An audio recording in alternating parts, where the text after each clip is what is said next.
मालकाचे 10 लाख रुपये चोरी करून पसार झालेला राजस्थान येथील रहिवासी असून चालक म्हणून काम करणारा आरोपी त्याचे साथीदारासह मंगरुळ फाटा चांदवड येथून ताब्यात.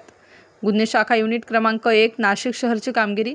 दिनांक 11 जून 2025 रोजी दुपारी 2:40 सुमारास दत्त मंदिर मोटवाणी रोड नाशिक रोड येथून फिर्यादी यांच्याकडे ड्रायव्हर म्हणून काम करणारा यातील आरोपी नामे जगतपाल बुधराम सिंग व त्याचे साथीदार सुशील भाट यांनी 10 लाख रुपये रोख रक्कम व मोटारसायकल चोरून नेल्याबाबत फिर्याद नामे विनोद अशोक कंदुई यांनी दिलेल्या तक्रारीवरून उपनगर पोलीस ठाणे येथे गुन्हा दाखल झाला होता.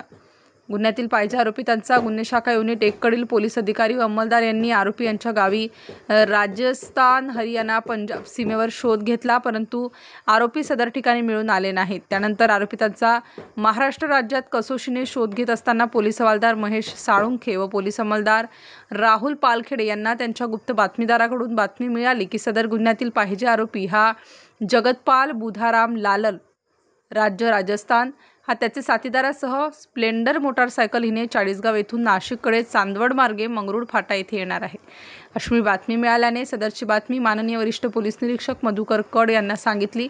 त्यांनी योग्य ती कायदेशीर कारवाई करण्याचे आदेश दिले. त्यावरून पोलीस उपनिरीक्षक चेतन श्रीवंत, पोलीस हवालदार महेश साळुंखे, पोलीस अंमलदार राहुल पालखेडे, नितीन जगताप, राम बर्डे, आप्पा पानवड, चालक पोलीस हवालदार सुकाम पवार अशा पथकाने मंगरुळ फाटा येथे सापळा लावून स्प्लेंडर मोटारसायकलवरून येणारे 2 इसम यांना मंगरुळ फाटा येथील साई हॉटेलसमोर थांबवून त्यांना शिताफीने पकडून त्यांना त्यांचे नाव, गाव, पत्ता विचारले असता त्यांनी त्यांचे नाव जगतपाल बुधाराम लालर वय 24 वर्ष, सुशील शिषपाल राव वय 22 वर्ष असे सांगितले. तेव्हा जगतपाल बुधाराम लालर यास गुन्ह्याबाबत विचारपूस करता त्याने त्याच्या साथीदारासह गुन्हा केल्याची कबुली देऊन त्यांच्या ताब्यातून मोटारसायकल व 10 लाख रुपये रोख रकमेसह 10,60,500 रुपये किमतीचा मुद्देमाल हस्तगत केला आहे.